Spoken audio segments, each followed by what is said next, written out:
তৎকালীন আদালত ওনাকে ৩টি ঘটনায় মৃত্যুদণ্ডাদেশ দিয়েছিল এবং ওই মামলায় আরেকজন মাননীয় বিচারপতি তখন ভিন্নমত পোষণ করে ওনাকে খালাস দিয়েছিল। ফ্যাসিস্ট সরকারের আমলে তখনকার দিনের আপিল বিভাগ মৃত্যুদণ্ডাদেশ প্রদান করেছিল। সেই মৃত্যুদণ্ডাদেশের বিরুদ্ধে আমরা রিভিউ আবেদন দায়ের করেছিলাম। সেই রিভিউ আবেদন আজকে আংশিক শুনানি হয়েছে।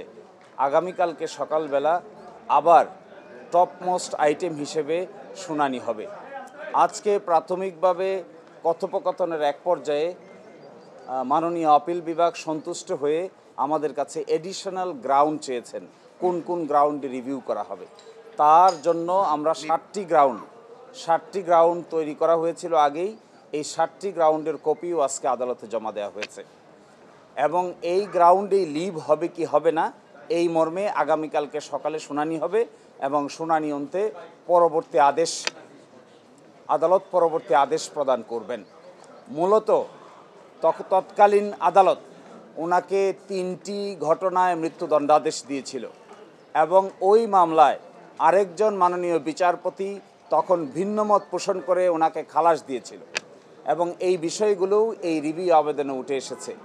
আমরা আশা করি আগামীকালকে মাননীয় আদালত আমাদের এই এডিশনাল গ্রাউন্ডে লিভ মঞ্জুর করে পরবর্তী করণীয় আমরা আদেশ অনুযায়ী পরবর্তী পদক্ষেপ গ্রহণ করব।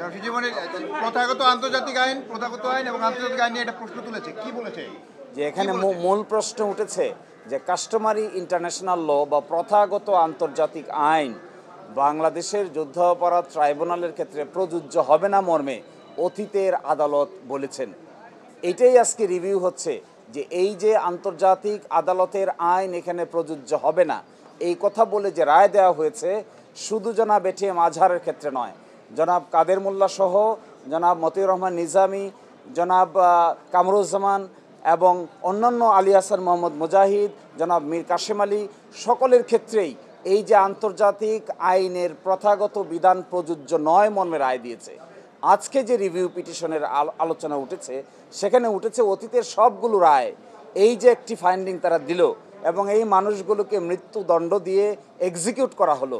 আজকে যদি সেই সব রায়গুলো এই পয়েন্টে রিভিউ হয় তাহলে আন্তর্জাতিক আইনের অ্যাপ্লাই না করার কারণে যে অবিচার হয়েছে সেটা নতুন করে আবার প্রমাণিত হবে।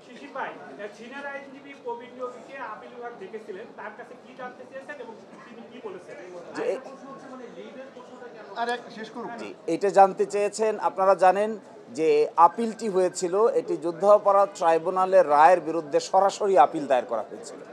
ওই আপিলটি খারিজ করে মৃত্যুদণ্ডাদেশ বহাল রাখা হয়েছিল।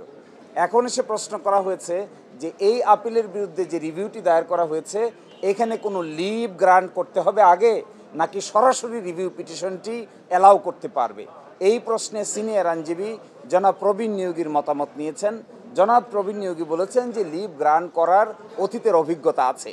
এটিকে বিবেচনা করে আজকে আমরা আরও কিছু আইন কানুন দেখার চেষ্টা করব যে লিভ গ্রান্ট না করেও সরাসরি রিভিউ পিটিশন মঞ্জুর করা যায় কি না।